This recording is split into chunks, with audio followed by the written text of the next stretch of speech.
Hace 40 años comenzaba una nueva ley en Argentina de sustitución de combustibles tradicionales o líquidos por GNC.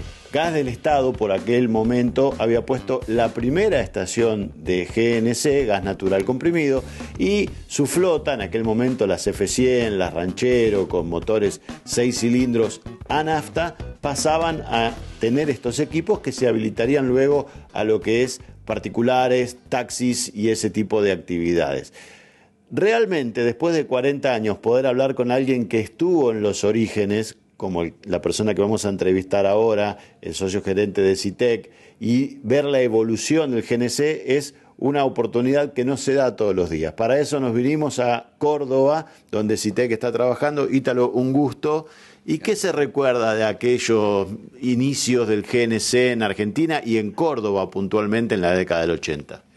Bueno, los recuerdos eran recuerdos muy lindos y yo recuerdo que se trabajaba de una forma, ¿cómo le puedo explicar?, más alegre. Y no había tantos problemas y trabas como se fueron poniendo con el tiempo. La situación no era la parte económica tan floreciente como para decir había mucho dinero, no, pero no veníamos de una digamos, pandemia, de una falta de dinero como ahora, o sea, estábamos en otra situación, ¿de acuerdo? Las importaciones se podía importar los elementos, no había trabas, todo eso hace o hizo, mejor dicho, que se trabajaba de otra manera, y por eso que creció este tema. Yo recuerdo la primera empresa fue Galileo, la gente de Galileo, pero especialmente el presidente de Galileo, que ya falleció, que era una persona que puso ímpetu en esto, y ahí así empezó. Había una sola fábrica de cilindros en esa época que era Inflex, todo histórico era eso, y luego vino otra persona que fue la que importó todos los primeros reductores que hoy sería lo que es Tomasetto Aquile, los Aquile Tomasetto famosos, y puso mucho ímpetu. Él viajó a Italia, aparte era famoso por su manera de trabajar, medio loco era, ¿no? Era conocido, pero todo ese grupo, digamos, nos reuníamos con diferentes ideas o propuestas, pero todas las solucionábamos. O sea, éramos todos, digamos, competencia, pero una competencia donde nos peleábamos y todo, y caminó. Y gracias a eso, donde no había competencia sucia, era todo limpio. Y si alguien hacía una macana, se lo echábamos en la cara. Eso fue lo principal para que esto caminara. ¿Y cómo son los orígenes de la empresa acá en Córdoba? ¿Qué es lo que lo lleva a usted a pensar en entrar en este negocio? Mi empresa, en realidad, el origen es en Buenos Aires. Una empresa llamada Autometano, que yo la fundé para empezar a traer, primero, antes de empezar con la empresa, vi todo este ímpetu del gas. Yo me dedicaba hacia gasoductos. Por ejemplo, en ese momento estaba terminando yo el gasoducto de Forja, que transformamos todo Forja a gas. Y me hablaban de esto, entonces me fui a Italia y me fui a una fábrica que yo consideraba que era el mejor regulador. Ojo, que acá no quiero hacer publicidad, solamente que yo consideré que el mejor regulador, que la manejaba quien creó el regulador, que era un artesano, Regazzi, y hizo un regulador llamado marca Reg. Y fui allá y me quedé 2 meses, me instalé en un hotel ahí cerca, y él me aceptó y me enseñó toda la tecnología de cosas. Volví a Argentina, puse esta empresa Autometano y comencé a buscar para ver de importar los reguladores, que no había problema, la aduana uno presentaba, no eran los problemas que hay hoy. No había chicanas. Con la parte cilindros estaba Inflex, pero me enteré que estaban unos cilindros livianos, existían estos cilindros livianos, traté de ubicar y quien estaba importando otra marca de reguladores, tal, y digo el nombre porque era famoso en esa época, Mirabella, lo llamaban el Tano Mirabella, ese fue famoso y fue uno de los que más reguladores puso en la ciudad de Buenos Aires, por eso que es importante esa persona. Él me dice, mirá, yo te vendo unos cilindros a vos, si querés, livianos, y bueno, te los compro, hacemos todo. Y cuando yo voy a ver la factura, me daba una factura de otra firma de Italia, pero no me decía de qué puerto iba a salir. ¿Cómo es el tema? Y al final me entero que mis cilindros estaban facturados en Italia, pero salían de Nueva Zelanda. Entonces, ¿qué hice? Me tomé un avión y me fui a Nueva Zelanda.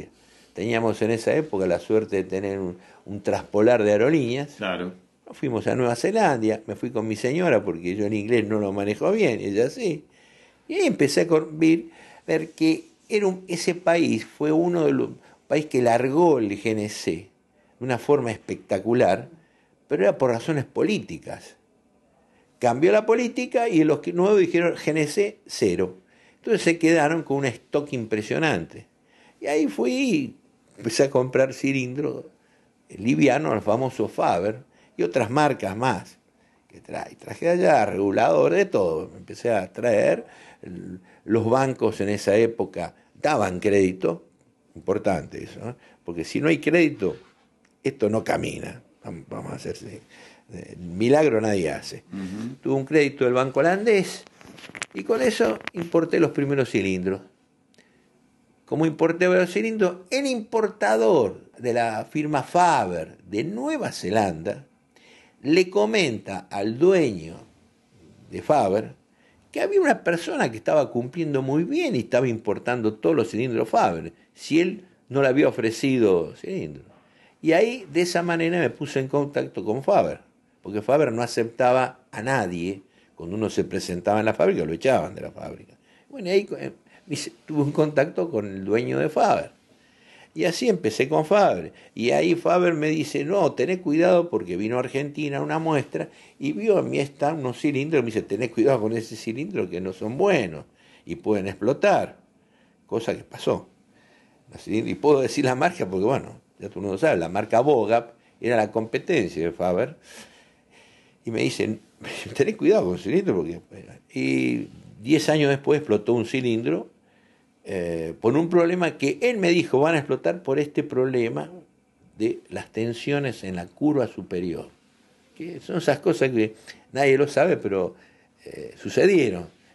Eran los famosos equipos de tercera, que le decían, los aspirados. Cuando empezaron a venir los con inyección, la cosa se complicó. Entonces nosotros trajimos 3 veces por año, venían los técnicos una semana y se daban cursos. Y era importante que el técnico que venía de EBE a la otro curso ya le había conocido a los alumnos y sabía quién la había captado bien, quién no la había captado y les tomaba examen. Y eso se logró entonces que acá la parte electrónica andaba muy bien en Córdoba. ¿Cuál fue la época de oro del GNC? Usted que la vivió toda la época, los 40 años. ¿Cuál fue la época del boom de ventas y cómo estamos ahora en relación a esa época? Que hubo también en la década del 90, era el boom, hubo una caída que fue en la época, ustedes se recuerdan, en el gobierno de Menem, cuando hubo la parte industrial empezó a caer, que cayó, recuerdo que en Córdoba Fiat reinstaló la planta y después la levantó. Bueno, en ese momento también cayó eso, cayó por el problema también que había automotriz en ese momento, pero después siguió. Y en en el 2000, 2001, acá también hay que nombrar una firma que puso, a riesgo, que fue Renault. Renault fue la primera firma en Argentina que instaló los reguladores en los 0 kilómetros, pero no solamente lo instaló en línea. Nosotros fuimos los que ganamos la licitación para entrar, fuimos nosotros, tuvimos que hacer la ISO 9000 sobre instalar en línea, porque nadie, o sea, instalar en una línea, una automotriz, no es como un taller cualquiera, les pide, está bien, vos me lo instalás, pero tenés la ISO, me dicen. Entonces tuvimos que hacer la ISO que mi hijo se encargó de seguir todo este tema, que es complicado hacer una ISO, o sea, poder llegar y aprobar una ISO de instalar en líneas de montaje, porque ahí entra todo. Ahí dentro. Y nosotros tuvimos el gusto de que no hubo ninguna falla, dimos un montón de cursos, me acuerdo que vino la gente de AEB acá, y los cursos los dimos en Buenos Aires, recuerdo, en una sede que tenía Renault para dar cursos en general de todo. Y se dieron cursos a todos los distribuidores Renault de la Argentina. Todos estaban capacitados en tocar regulador hasta un punto determinado donde tenían que mandármelo a nosotros acá. Y se duró varios años, hubo 3 modelos que se hicieron, que salían de fábrica. Clio, Megane y Kangoo. ¿Por qué? Salían de fábrica y el último sello, esos sellitos aprobados, era nuestro, porque teníamos que dar la vuelta de prueba en el circuito, donde le cargamos gas. Renault, importante, puso un compresor de gas. Sí, visitamos la fábrica, hicimos notas sobre eso nosotros en aquel momento. Pusieron todo, o sea, muy bien hecho. Desgraciadamente, la política arruinó esto, porque empezaron a exigirle, por presiones políticas, a Renault, que le dijeron que la fábrica de Santa Isabel no estaba autorizada a transformar autos a gas. ¿Se da cuenta que eso es político nada más? Le exigieron, parece que, a un regalito, y el francés de turno, no quiero repetir lo que dijo ese día, pero en la Argentina nunca más gas, dijo. ¿Te recuerdas eso? Nunca más gas. ¿Cuánto perdimos por la corrupción política, no? Digo, corrupción política es eso, por eso. Seguimos adelante, ahí hubo una leve también caída en el tema, hasta que en el 2006 Fiat sale con la idea como Renault copió lo de Renault, porque vio que fue interesante, Renault vendió muchísimo con eso, de transformar vehículos a gas en planta. Se hace una licitación, se hacen pruebas, presentamos 3 firmas de Argentina y salimos ganando nuevamente nosotros y empezamos a la transformación, pero nos pidieron que empezáramos en una planta que tenían ellos en Berazategui. La situación era complicada porque no conseguía personal para Berazategui. Y entonces había que poner un novio, era muy complicado, hasta que los convencimos a los de Fiat de que nos permitieran hacer eso en planta nuestra. Y acá en Córdoba, ¿no? Y en Córdoba. Entonces, aparte, los vehículos, algunos venían de Brasil, pero otros se hacían acá. Entonces llegamos al acuerdo que lo que era Siena, que salía de Córdoba, se hacía acá. Y lo que era Fiorino y el Uno Cargo, ese lo hacíamos en Buenos Aires. O sea, hicimos una planta en Buenos Aires y una planta acá. Ellos con los vehículos de transporte, traían los 6, 7 vehículos por 0 kilómetros, se llevaban los transformados, y así empezó una era interesante, hasta que empezó la caída, la crisis, que fue en el año 15, 16, más o menos, que empezamos ya a tener problemas de crisis, digamos, la parte automotriz. Después vino la pandemia y esto se cortó todo. Y teniendo en cuenta 4 décadas de experiencia, habiendo estado en el inicio y habiendo pasado por todo, malos y buenos momentos, ¿qué es lo que tendría que suceder hoy para que, con una matriz energética como tenemos nosotros, el GNC pase a ser realmente un combustible no solo alternativo, sino un combustible de cabecera en la Argentina? Yo considero que acá hay un tema político, que el gobierno se tiene que dar cuenta que nosotros no tenemos petróleo para tirar para arriba, pero sí tenemos gas para tirar para arriba. Entonces, el tema de Vaca Muerta. Tenemos Vaca Muerta, un montón de gas, pero no tenemos cómo sacarlo. Entonces, hay que terminar los gasoductos para poder exportar ese gas. Y después, el gobierno tiene que decir, señores, el gas tiene que costar la mitad del combustible de la nafta. Más no puede costar más, no se puede estar con el juego de que en Buenos Aires el metro cúbico de gas vale 350, 400 pesos y ayer que estuve en Villa Dolores, 790 pesos. No puede ser eso. Entonces ahí tiene que intervenir el gobierno, está bien, hay libertad, hay que ser libre, pero señores, al gobierno le conviene que se use el gas.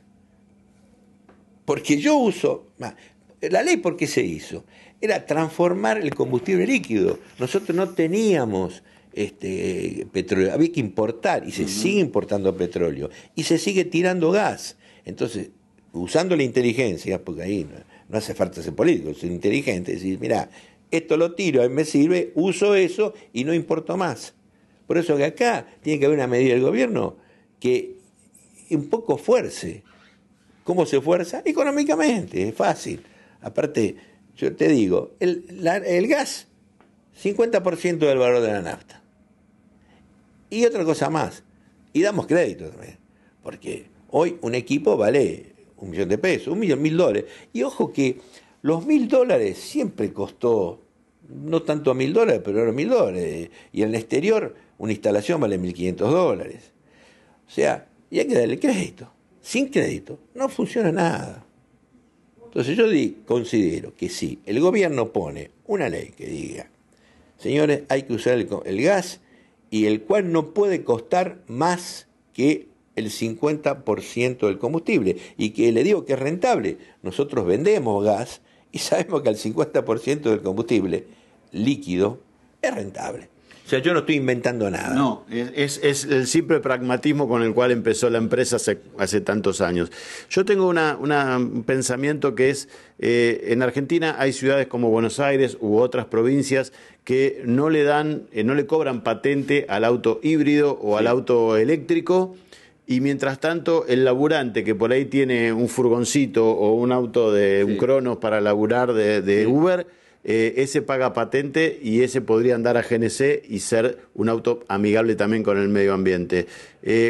¿Costará mucho que piensen que se puede financiar el GNC con el no pago de la patente y que el auto gaste menos combustible? Mire, eso se puede hacer. Con el tema del GNC se pueden hacer muchas cosas. Y yo le pongo un ejemplo. El ejemplo inteligente que tiene Perú. En Perú, el equipo se lo da a la municipalidad gratis. Y usted dice, ¿cómo? No es gratis. Tiene un sistema electrónico que acá lo quisimos imponer, nosotros diciendo a fin del 90 lo quisimos imponer y las trabas burocráticas del Energas no lo permitieron. Vamos a hacer cuáles son. Era político. Se pone un dispositivo que acá, para controlar que esté todo en orden, está la famosa tarjetita, esa oblea famosa. Allá no, allá es un chip. Y estamos hablando de Colombia y Perú, no estamos hablando de Estados Unidos, para que vea qué cosa. Entonces, cuando va a cargar el hombre, si no está en orden, o sea, no pagó la oblea de cosas, no se abre y no sale gas, por más que usted le dé una propina nomás. Pero a su vez, a vos te dieron un regulador, la municipalidad, bueno, vos el gas lo vas a pagar un 5% más caro. Y ya automáticamente ese 5% más o 10% que cobre el estacionero va a la cuenta de la municipalidad. O sea, la municipalidad en 6 meses se cobró la inversión que hizo. Es el crédito que estamos reclamando. O sea, hay crédito inteligente. Y eso lo puede hacer cualquiera. Si un banco dice, me pongo de acuerdo, está bien, se le pone en el chip, esto es para el banco tal, porque hoy la electrónica le permite a usted hacer todo. Y además podríamos premiar a las empresas que hacen equipos nacionales por sobre los equipos chinos, por ejemplo.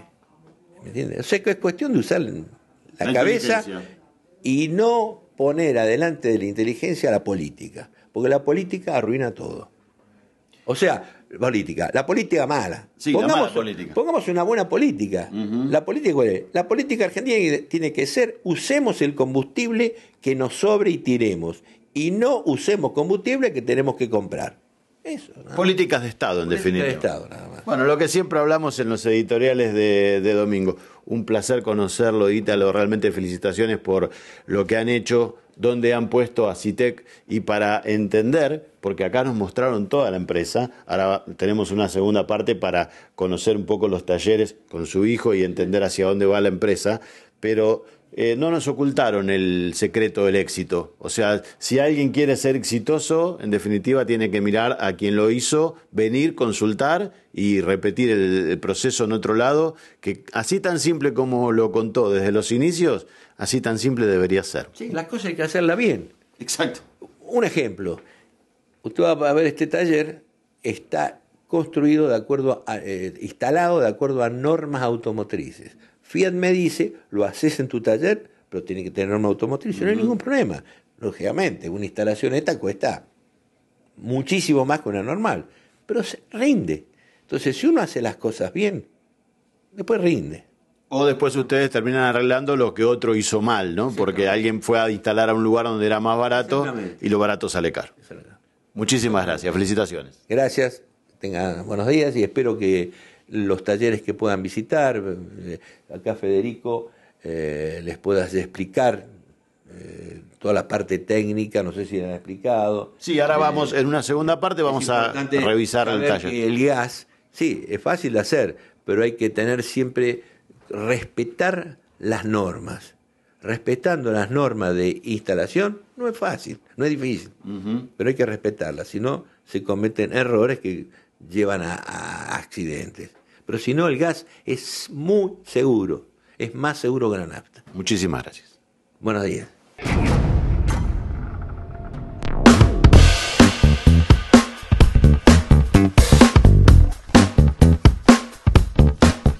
Bueno, y para hablar de la realidad de lo que es el mercado de GNC y una empresa de primera línea como CITEC, estamos con el hijo, Federico. Bueno, hay una realidad que ustedes aprendieron también a crecer como empresa trabajando con las terminales acá en Córdoba. ¿En qué pudieron aplicar ese conocimiento al día a día para trabajar en atención al público? Bueno, ante todo, saludo a ustedes. Bueno, te cuento, más que nada en calidad. A trabajar con las terminales te hacen mucho hincapié en el tema de la calidad.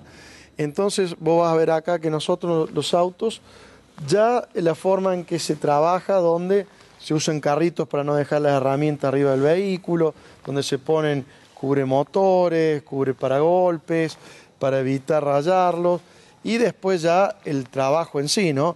Donde se labura todo con corrugados, se hace un trabajo especial, por ejemplo, controlar que las piezas no haya roces, no haya toques entre distintas piezas, donde se estudie ver que se puedan cambiar una lamparita del lugar donde vos pongas el equipo de GNC y muchos detalles así, ¿no? Que tantos años de trabajar en las terminales nos ayudaron a aprender, ¿no? Sin duda que haber trabajado con terminales también te da un conocimiento para que hoy un alto porcentaje de las conversiones que haces sean justamente de vehículos que los concesionarios ya están entregando, no digo de fábrica, pero desde el concesionario con GNC.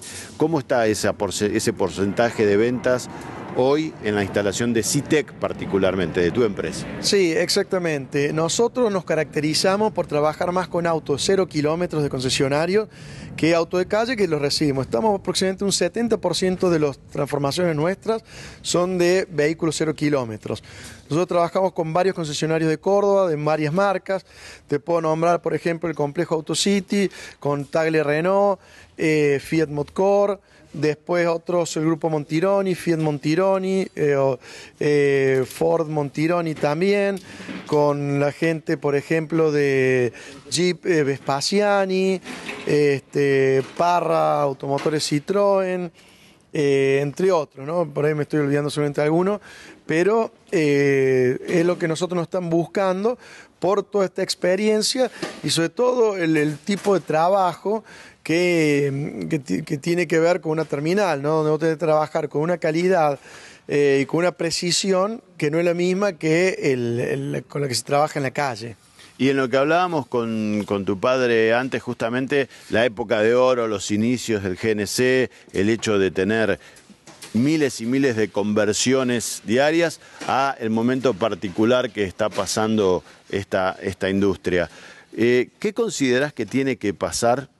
¿Qué es lo que podría hacer o el gobierno o qué medidas se podrían tomar para retomar el crecimiento del GNC? Porque en nuestra matriz energética tenemos una de las mayores reservas de gas del mundo con Vaca Muerta y no estamos aprovechando todos esos recursos para que esta industria prospere. Claro, bueno, yo creo que el gobierno tendría que acompañar un poco desde lo impositivo.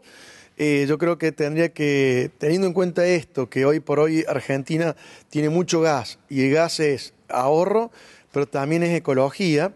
A nivel mundial el gas por la ecología se está utilizando, acá lo tenemos, debería acompañar con medidas impositivas que nos puedan ayudar a bajar un poco los costos y que la gente la incentive a pasarse el GNC. Más allá del ahorro que tenga, decir por el uso del combustible en sí, decir, bueno, pago menos impuestos. Y una cosa estamos tratando de plantearle. Después de la parte de puntos de créditos, si bien tenemos los ahora 3, ahora 6 con tasas muy convenientes, hoy por hoy nos encontramos con que la gente las tarjetas las tienen realmente a full y no tiene los límites como para pagarse un equipo de gas. Entonces por ahí ayudaría con ciertos créditos blandos que también fomenten esta industria. ¿Y cómo ves el tema de que el GNC es un combustible de costo o precio al público liberado? Es decir, no hay una regulación de los precios, ustedes tienen también venta de combustibles, como ocurre con las naftas o con el gasoil. ¿Esto no es también una contra? Porque es como que están exprimiendo el precio del metro cúbico, haciendo que el que tiene el equipo tal vez siga poniendo gas porque está con una diferencia, pero el que tiene que convertir cuando hace la cuenta, el ahorro es sustancialmente menor entre nafta y gas. Claro, bueno, cuando en su momento se hizo la ley con la que se creó toda la industria del GNC en el año 84, justamente se especificaba que el GNC tenía que salir por lo menos el 50% de la nafta. Si bien esto está en la ley, nunca se reglamentó porque históricamente el precio estaba por debajo, hoy en día los estacioneros han empezado a cartelizarse. Ellos han tenido una baja importante en el despacho de combustibles tanto líquidos como gaseosos y a raíz de estos encontraron que al no estar el precio del combustible fijado por nadie, del gas, entonces ellos pueden poner el precio que quieren. Y esto obviamente nos juega muy en contra, porque hay lugares donde no se han cartelizado, como es Buenos Aires, que encontrás que el metro cúbico está a 350, o lugares como Córdoba, donde está casi 600, porque se han juntado todas las estaciones, lo cual obviamente no se dan cuenta que no están ayudando a la industria, ¿no? Ellos piensan en un cliente cautivo, pero que en realidad no entran nuevos actores al sistema, si no se cuidan un poquito con eso. Y la tecnología de los nuevos motores, o sea, cuando vos tenías motores más simples que están desapareciendo y están entrando motores más tecnológicos, ¿cómo se adapta el GNC y en este caso Landi Renzo a esas tecnologías? Bueno, justamente una de las razones que nosotros estamos con Landi Renzo es porque ellos invierten mucho en desarrollo. Y ahí está la clave. En el desarrollo, nosotros tenemos mucho apoyo desde Italia y desde la matriz de acá Argentina para poder desarrollar todos estos nuevos autos que vienen, especialmente los que vienen con inyección directa, que son estos nuevos motores más chiquitos, comprimidos, pero que aún se pueden transformar a GNC, obviamente con más tecnología y conocimiento, que es una ventaja para nosotros en el sentido de que, como manejamos mucho de tecnología, nos ayuda a poder ver ese nicho. Y con la RAM, que estamos viendo acá una que vino a servicio, mucha gente dice, ¿cómo le vas a poner gas a una RAM? Si tenés plata para tener una RAM, no deberías preocuparte por el costo del combustible. Lo que no están evaluando es que la RAM tiene tantos años en el mercado que ya están pasando por la segunda o tercera mano y claro, es más normal. ¿Cuál es la realidad del V8 con GNC? No, el auto quedar bien, el problema es que consume un montón, entonces la gente lo compra porque a precio de mercado están bastante accesibles, es la verdad un auto muy lindo, pero cuando llega el momento de utilizarla se encuentran que no hay billetera que aguante, entonces recurren acá y de hecho es impresionante la cantidad de RAM que nos vienen a convertir de tantas, algunas más viejas, otras más nuevas, incluso 0 kilómetros. Gente que la compra y se da cuenta que no, o la vende o le ponen gas. Así que bueno, eso por suerte también a nosotros es algo que nos está trayendo trabajo. Muchas gracias. No, por favor, hasta luego.